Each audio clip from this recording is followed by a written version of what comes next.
రేపటి రోజున వారి జన్మదినోత్సవం సందర్భంగా పవన్ కళ్యాణ్ గారి జన్మదినోత్సవం సందర్భంగా ఆలయాల్లో ఉండేటువంటి అర్చకులకి ముందుగా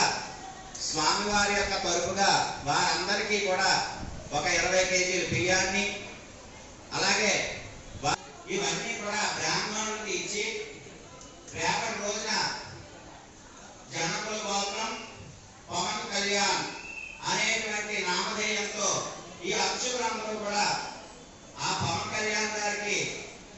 ఆరోగ్యం ప్రార్థించాలి అని ధర్మ పరిపాలన చేయడానికి వారి శక్తిని స్వామివారు కల్పించాలి అని చెప్పి ముందుగా ఈ కార్యక్రమాన్ని కలియుగ దైవమైనటువంటి వెంకటేశ్వర స్వామి వారి సన్నిధిలో మనం ముందుగా ఏర్పాటు చేయడం జరిగింది. వేద స్వస్థతో ప్రారంభం చేసుకుని రామారావు గారు అందరి పర్యవేక్షణలో